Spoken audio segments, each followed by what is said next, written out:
Bollywood actor Saif அலிக்கான மர்ம நபர் ஒருத்தர் 6 முறை கத்தியால குத்தியிருக்கிற சம்பவம் பெரிய பரபரப்பை ஏற்படுத்தியிருக்கு. மும்பைல உள்ள சாயிஃப் அலிகான் வீட்டுல அந்த மர்ம நபர் கொள்ளையடிக்க திருட்டுத்தனமா நுழைஞ்சிருக்காரு. அப்போ அங்க இருந்த பணிப்பெண்கள் அந்த கொள்ளையனை பார்த்து சத்தம் போட்டிருக்காங்க. அதை கேட்டு பதறி அடிச்சு ஓடி வந்த சாயிஃப் அலிகான் அந்த கொள்ளையனை பார்த்து பேரதிர்ச்சி அடைஞ்சிருக்காரு. மேலும் அந்த கொள்ளையன் 1 கோடி ரூபாய் கேட்டு மிரட்டினதாகவும் சொல்லப்படுது. அப்போ அந்த மர்ம நபர் கூட சாயிஃப் அலிகான் சண்டை போட்டு பிடிக்க முயற்சி பண்ணியிருக்காரு. அப்போ அந்த கொள்ளையன் அவரை 6 முறை பலமா கத்தியால குத்தி அந்த இடத்தை விட்டு தப்பிச்சு போயிருக்காரு. இந்த சம்பவம் இரவு 2:30 மணிக்கு நடந்திருக்கு. அப்போ கார் டிரைவர் யாரும் இல்லாத காரணத்தினால சாயிஃப் அலிகானோட மகன் ஆட்டோ மூலமா அவரை ஹாஸ்பிட்டல்ல அட்மிட் பண்ணிருக்காரு. இந்த சம்பவம் இப்போ ஒட்டுமொத்த இந்தியாவையே அதிர வச்சிருக்கு. இந்த நிலையில சாயிஃப் அலிகானோட இந்த நிலைமையை பத்தி அவருடைய மனைவி கரீனா கபூர் இன்ஸ்டாகிராம் மூலமா இப்ப தெரியப்படுத்தி இருக்காங்க.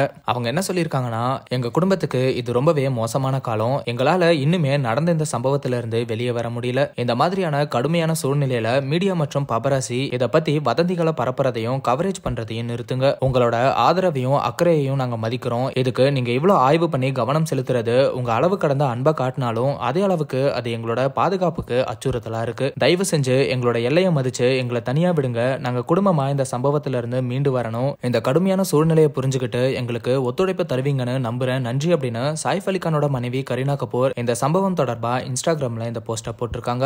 சாயிஃப் அலிகான 6 முறை கத்தியால குத்துனதுல ஏற்பட்ட காயத்துல 2 காயங்கள் ரொம்பவே ஆழமா இறங்கி இருக்கிறதா மருத்துவர்கள் சொல்லியிருக்காங்க. அதுக்கான அறுவை சிகிச்சை எல்லாம் முடிஞ்சு இப்ப சாயிஃப் அலிகான் நலமா இருக்காருன்னு ஹாஸ்பிட்டல் தரப்புல இருந்து சொல்லியிருக்காங்க. அவர் சீக்கிரமே குணமாகி வரணும்னு பலருமே பிரார்த்தனைகளை பண்ணிட்டு வராங்க. அந்த மர்ம நபரோட போட்டோவும் இப்ப சோசியல் மீடியால வலம் வந்துட்டு இருக்கு. தப்பிச்சு போகும்போது சிசிடிவில பதிவாகி இருக்கு. இந்த சிசிடிவி ஆதாரங்களை வச்சு அந்த மர்ம நபரை தேடிட்டு வந்த போலீசார் இப்ப அந்த நபரை கைது செஞ்சிருக்காங்க. இப்ப காவல்துறையோட விசாரணையில அந்த நபர் இருக்காரு. அடுத்த கட்ட நடவடிக்கை என்னவா இருக்கும்னு இப்ப பலருமே எதிர்பார்த்து காத்துட்டு இருக்காங்க.